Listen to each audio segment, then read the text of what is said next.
Скопјанец кој има воспаление на мозокот се бори за живот и е на респиратор откако го каснал домашен заразен кумарец со вирусот Западен Нил, потврдува директорот на инфективната клиника доктор Фадил Цана.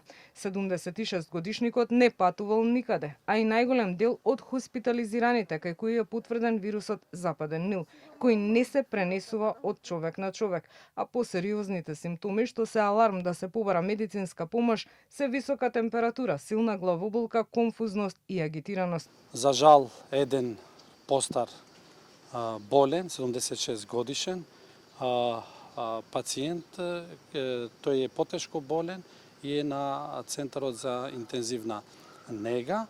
Пациентот е на респираторна поддршка заради тоа што кај него е покритична состојбата. Додека другите пациенти се стабилни и се префрлени во оделот за невроинфекции. И понатаму се продолжува со болничкото лекување на тие пациенти. Здравствените власти велат дека годинава досега има 8 потврдени случаи, од кои само еден е поврзан со патување во Грција, а другите, според годишната возраст сите над 60 години, се смета дека се локални случаи. Случаите се веле си Скопје.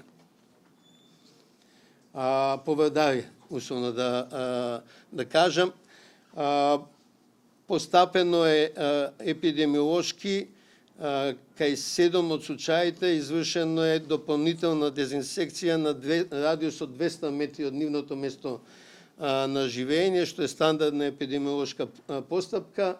Еден одбил да се изврши во неговиот круг. Болеста најчесто минува со благи симптоми, а може да не даде и никакви, но кај постари лица ретко предизвикува тешки невролошки компликации.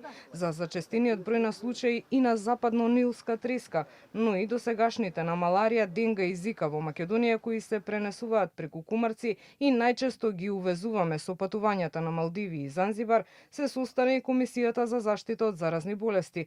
Препораките се насочени кон заштита од убоди од кумарци, употреба на спреј и соодветна облека. За лицата пак кои патуваат во делови од Африка и региони околу Индискиот океан, се препорачува навремена консултација со лекар и доколку е потребно, земање на профилакса за маларија, иако во моментов таа не е достапна во Македонија.